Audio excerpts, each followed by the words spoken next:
Welcome and thank you for tuning in to Bumblebee Doll Rehab. I am working on a very early version of a Ken doll with the original flocking. I am just cleaning him up. He has a little sticky face, which is very, very common for the dolls made in the early 60s. This is due to some of the plastics breaking down and emitting like a greasy texture. So I'm going to clean him up. His face, because it is sticky and greasy, it has collected quite a bit of dust. I initially just tried to wipe it with water and a Q-tip. That did not work. That works for most Barbie dolls, but he's gonna need a little bit of special treatment. I'm just going to kind of mix that in. And you're gonna wanna be careful, depending on the type of Barbie you have. You don't want to, with this Ken, I don't want to mess up his flocking. So I'm gonna kind of be gentle as I'm cleaning this out a little bit. But I can already tell that a lot of this is already coming off. So I might not even have to use that alcohol to really do a lot of that deep cleaning. Now that I'm getting kind of a soap, kind of a suds up, I'm gonna go around and just kind of get in these crevices with the Q-tip a little bit more and just spread that around. And like I said, just kind of be careful around that flocking. If you want, you could put a barrier up. I'm just going to try to kind of be gentle with him. So you can already see that there's, I don't know if you can really see, but there's already a lot of dirt coming off on this. He already looks a ton better, holy smokes. So what I'll probably do with the alcohol, instead of using it to clean, I will likely just use it to kind of do a final wipe down, and then sprinkle with some baking soda to kind of work through it. Okay, so after a thorough clean of the Dawn dish soap, we do have quite a few that was quite a bit of that grease that was wiped off. Hey, shh. Sorry, I have Bumble Toots in here and Bumble Pup. So, with this, we have the option to go back with a Q-tip dipped in some alcohol, and we're just going to kind of slowly move through here. You don't want to really use a lot of force. You're just kind of wiping. I like to use small circles in order to get this. So you can see that a lot of this is, that's coming off. Let me try to get that focused. You can see where I have wiped it with the alcohol, and it is coming off really nicely onto this Q-tip. So I'm just going to kind of, again, keep working. So what I do is I like to dip in, and then I take on my microfiber surface that I usually use to clean the dolls, and I just kind of spin it so that it gets any excess off, but it also keeps that tip pointed.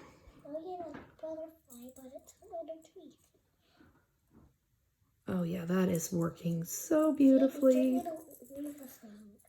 And with the pointed Q-tips, you can just really, there's a lot more accuracy than those rounded Q-tips. I still keep rounded Q-tips in my little workspace. But I also like to repaint dolls, so those typically work better. Yeah, look at this.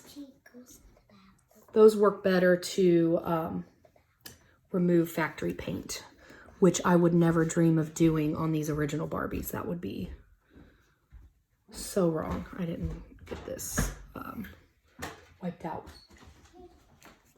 So I'm just going to keep moving. This takes a lot of time, guys. This is not a fast process. It's, for me, I enjoy really their therapeutic value of this. This is something that I picked up, after I quit smoking. I started doing doll stuff because I really needed something to do other than smoke. So here I am. I have been rehabbing dolls for a little while, not a long time, but yeah, look at that. It's just something I really enjoy.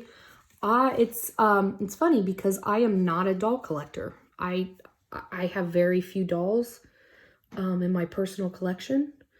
These dolls, excuse me, these dolls that were part of my rehab haul that I got, they were donated to me. I didn't pick them up from anywhere, but usually I pick dolls up from like thrift stores and yard sales because for some reason I have an eye for toys, and I've always done that. I've always had an eye for toys for some reason. I don't know why. I don't know that it's a super useful skill set to have, but I enjoy taking toys that are not in the best of shape and rehabbing them so that they can be restored to their original glory, or as close to it as possible. So this Ken is not going to be in mint condition, but he's going to be in a much better condition than what he was. So his face is getting really nice and clean. And I mean, look at that Q-tip. That is filthy. So I'm going to do maybe one more pass at his face. The areas around his mouth and his nostrils are really tough. So I'm going to use a little bit more force to get my Q-tip in there so that I can really get him cleaned up in these really small detailed areas. So I'm pushing a little bit harder in these areas so that I can just get those really clean. And this kind of the crook right here of the eye is always a place known for dirt. So he's relatively clean. What's really great about alcohol is that it dissolves. It evaporates very quickly.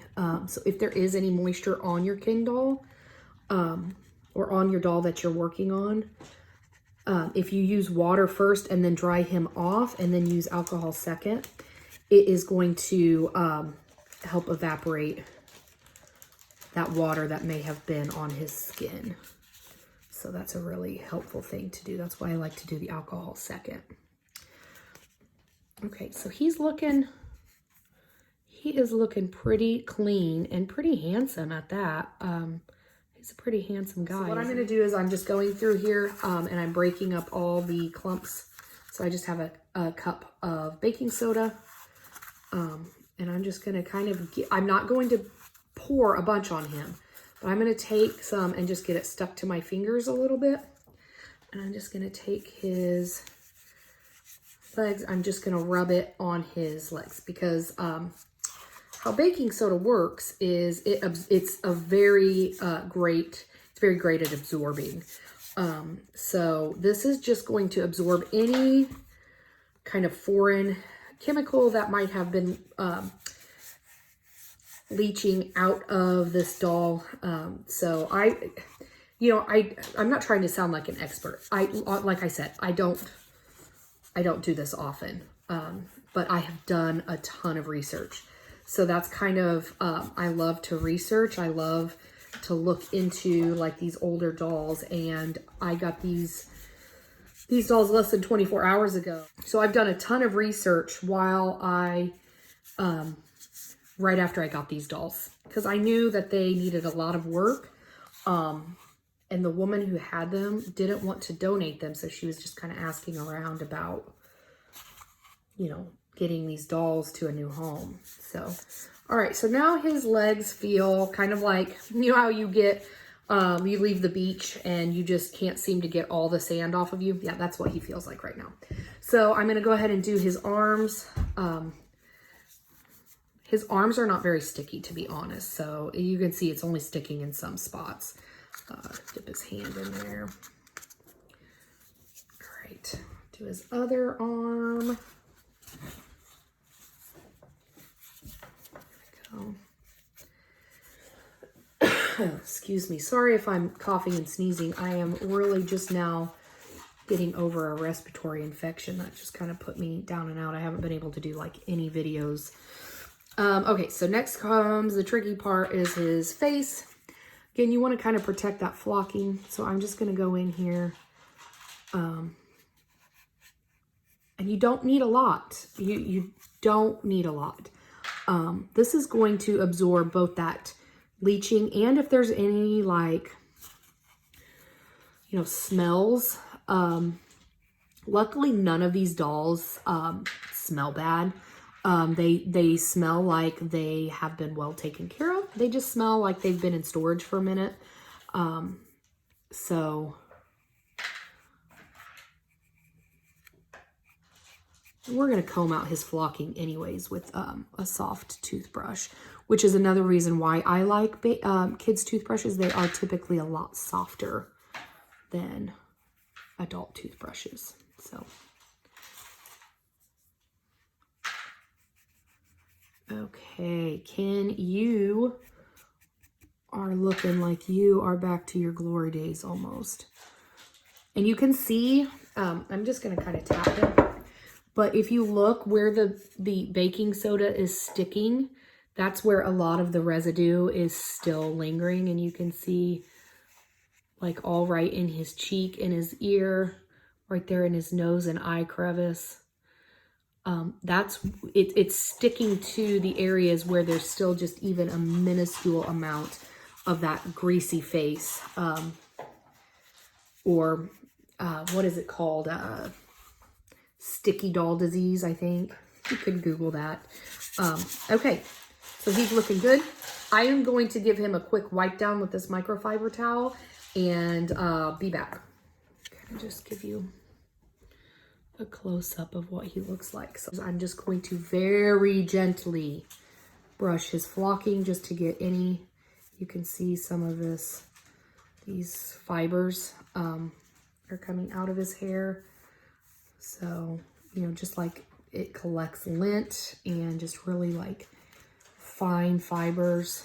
I don't know if you can see that right there.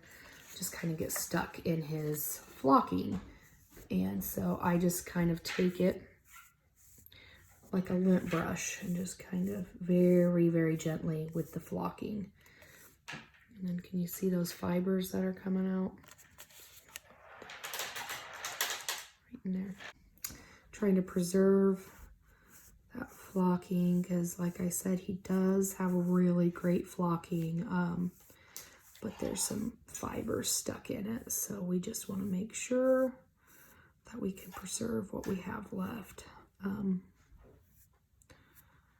I am not going to even attempt to reflock his hair. I do know how to flock hair, but I think that his flocking is in really good shape. So, all right, he is looking good. So, brush that out, and I'm just gonna, again, just kind of go, just be a little bit rougher with it just to get any leftover pieces of baking soda off his face and his neck. And voila, there's Ken. His legs feel almost brand new. It's shocking like how different he looks. He looks really good. I'm kind of impressed with how well that all worked. So be sure to subscribe so you can see my collection of vintage dolls evolve and grow. Every doll that I do on my YouTube channel, I'm going to do this really big series. Every doll is going to be available in my Etsy shop.